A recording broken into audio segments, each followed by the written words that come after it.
అంటే అమ్మా ఇప్పుడు ఎఫర్మేషన్స్ అన్నారు కదమ్మా! అంటే ఈ ఎఫర్మేషన్స్ కరెక్ట్ ప్రాసెస్‌లో ఇస్తేనే అది వర్క్ అవుతుంది అని చెప్తుంటారు కదా! హ్మ్. అంటే ఒకటండి. ఇప్పుడు రాయలేని వాళ్ళు మన ముందు కాలంలో ఎంత స్ట్రాంగ్ మైండ్ సెట్ ఉండేది వాళ్ళకి. అవును. వాళ్ళు ఏం హ్మ్. రాసుకునేవాళ్ళు కాదు. కాకపోయినా వాళ్ళు మెంటల్‌గా నేను ఇలా హ్మ్. కావాలి, నేను ఇలా ఉంటాను అని డిసైడ్ చేసుకునేవాళ్ళు. హ్మ్. That is affirmation. మనం నాకిలా ఉండాలి అనుకోవాలో అది హ్మ్. మనం రాసుకుంటున్నాం. ఇప్పుడు రాసుకుంటున్నాం. ముందు కాలంలో వాళ్ళు ఎంతమంది పెద్దవాళ్ళు అలా రాసుకోకపోయినా వాళ్ళు దాన్ని అచీవ్ చేసేవాళ్ళు. హ్మ్. Because they were very strong అన్నమాట మెంటలీ.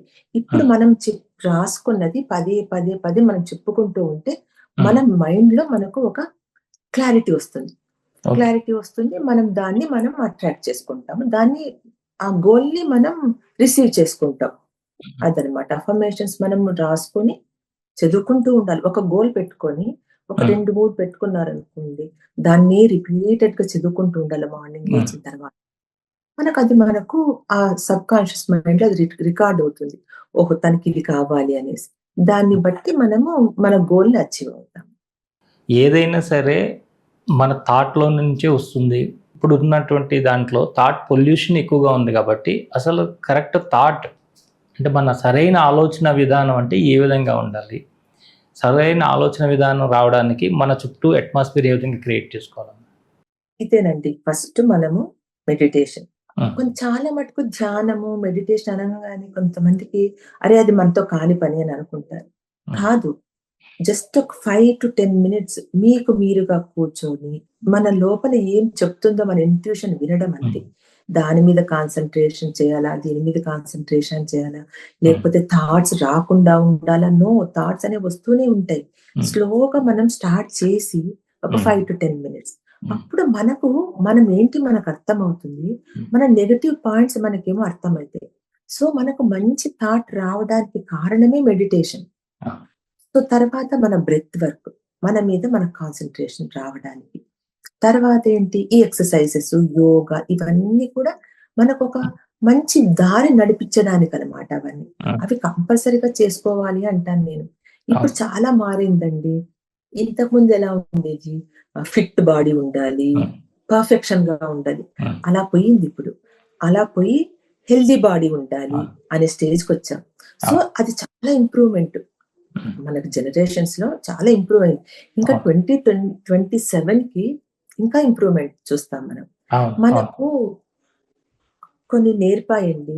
కరోనా కానివ్వండి, వార్ కానివ్వండి, మన హ్మ్. లైఫ్, మన వరల్డ్ ఎప్పుడు ఎలా ఉంటుందో తెలియదు. హ్మ్. కానీ మన ఇన్నర్ హెల్త్ మనం బాగుండాలి అని చూసుకోవాలి. హ్మ్. అప్పుడే మనకు బయట థాట్స్ మనకు మంచిగొస్తాయి. హ్మ్. బయటిది మనకు లోపలికి పోకుండా ఉంటుంది హ్మ్. నెగటివిటీ. అంటే ఇన్నర్ చైల్డ్ హీలింగ్ అంటారు కదమ్మా! మీరు గూడా చాలా ఆ! సందర్భాల్లో జెప్పారు. ఏంటి అసలు ఇన్నర్ చైల్డ్ అంటే ఏంటి? మనం ఆల్రెడీ ఎదిగి ఉంటాం కదా! మన లోపల చైల్డ్ ఉంటుందా ఏంటి? మనం ఎప్పుడు దాని గురించి ఆలోచించం. హ్మ్.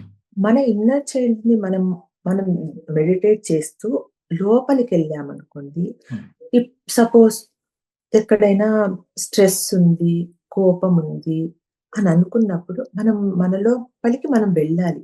హ్మ్. ఎక్కడి నుంచి మనకి స్ట్రెస్ ఒస్తాంది? ఎక్కడి నుంచి కోపం ఒస్తాంది? కోపము అనేది ఒక ప్యాటర్న్. అది ముందు నుంచి ఉన్నదే ఇప్పటికొస్తుంది. హ్మ్. ఇప్పుడు, ఇప్పుడు ఈ రోజు కోపం ఈ రోజులో పోవడం అని కాదు. హ్మ్. ఈ కోపము వెనక ఎలా వచ్చింది? హ్మ్. ఇప్పుడు ఎవరైనా ఏది మాట్లాడినా కోపమొస్తుంది కొంతమందికి. అంటే వాళ్ళకు లోపల ఉన్న ప్యాటర్న్ అది. హ్మ్. వాళ్ళకలా ఉంది కాబట్టి వాళ్ళ పక్కనోళ్ళు ఏది మాట్లాడినా వాళ్ళకు కోపందే అట్రాక్ట్ చేసుకుంటారు. హ్మ్. అప్పుడు మనము ఇన్నర్ చైల్డ్ అంటే మన సబ్‌కాన్షియస్ మైండ్ ఆలోచించుకొని ఎక్కడ నాకు ప్యాటర్న్‌లో కోపం ఉంది. హ్మ్. ఫ్యామిలీలో ఎప్పుడు ఏం జరిగితే ఆ కోపం స్టార్ట్ అయింది. ఇప్పుడు చూడండి కొంతమందికి చిన్నప్పుడు పేరెంట్స్ గొడవ పడి ఉండడము, హ్మ్. లేకపోతే పేరెంట్స్ సరిగ్గా చూసుకోకపోవడము, మనీ ప్రాబ్లమ్స్ ఉండడము, ఎన్నో ప్రాబ్లమ్స్ ఉంటాయి. హ్మ్. అక్కడ మనం స్టక్ అయిపోతాం. హ్మ్. ఆ ఎమోషన్ దగ్గర మనం ఆగిపోతాం. దాన్ని ఆ చైల్డ్ అంటే అప్పుడు ఆ బాధపడిన మన చైల్డ్ అదలానే కంటిన్యూ అవుతుందనమాట. హ్మ్. మనం దాన్ని హీల్ చేసుకోవాలి. అక్కడికెళ్ళి మనము అది మన చిన్న బిడ్డలాగా మనం రీపేరెంటింగ్ చేయాలి. హ్మ్. నేనున్నాను. నీకు నేను చేస్తాను, నేను ఇన్ని రోజులు నెగ్లెక్ట్ చేశాను, ఇప్పుడు నేను బాగా చూసుకుంటాను. అలా మనం మాటలతో ఆ ఇన్నర్ చైల్డ్ ని మనం హీల్ చేసుకోవాలి. ఆ ఇన్నర్ చైల్డ్ హీల్ చేసుకునే క్రమంలో మనకు మనం చేసుకోవచ్చు, లేదంటే ఇట్లా థెరపిస్టులు ఉంటారు, వాళ్ళ ద్వారా చేసుకోవచ్చు. ఆ మంచి మాటలు వింటూ ఉంటే ఆ చైల్డ్ ఏమైపోతుందంటే నేను సేఫ్ గా ఉన్నాను అని అర్థమవుతుంది దానికి. అప్పుడు ఆ ప్రాబ్లం నుంచి స్లోగా బయటపడుతుంది. ఆ ప్రాబ్లం నుంచి అది స్లోగా బయటపడినప్పుడు ఇప్పుడు మనం హీల్ అవుతాం. నా ఇన్నర్ చైల్డ్ నేను హీల్ చేసుకోగలిగితే ఇప్పుడు నేను హ్యాపీగా ఉండగలుగుతానన్నమాట. అదండి. అది తెలుసుకోవాలి. ఎక్కడ స్టక్ అయ్యాము? ఆ ఎమోషనల్ బ్లాక్స్ మనకి ఎక్కడ స్టార్ట్ అయ్యింది? అది ఆ పాయింట్ మనం తెలుసుకోగలిగితే డెఫినెట్‌గా మనం దాన్ని రిలీజ్ చేసుకోగలుగుతాం. అంటే అంత ఈజీ అమ్మా? దాన్ని ఆ ప్యాటర్న్ పట్టుకోవడం అంత ఈజీయేనా దానికి ఎళ్ళడం? ఈజీ అంటేనండి ఈజీనే. ఎందుకంటే మనము మార్నింగ్ కొంచెం సేపు కూర్చొని ఇప్పుడు ఉన్న పరిస్థితికి ఏ ప్యాటర్న్ మార్చుకోవాలని ఎక్కడి నుంచి మనం అలా నేను చిన్నప్పుడు మన కొన్నిసార్లు మన ఫోటోలే మనకు గుర్తుండవు. మనకు ఆ ఫోటో దొరికిందనుకోండి, అక్కడికి పోయిన తర్వాత నా ఏజ్ 7 ఇయర్స్ వరకు తెలియనివి మనం వదిలేస్తాము. తెలిసిన దగ్గర నుంచి ఏం జరిగింది? ఎందువల్ల మనకిలా అయ్యింది? ఏది ప్రభావితం చేసింది మన లైఫ్‌ని? అక్కడ పట్టుకుంటే ఈజీగా తెలుసుకోవచ్చు.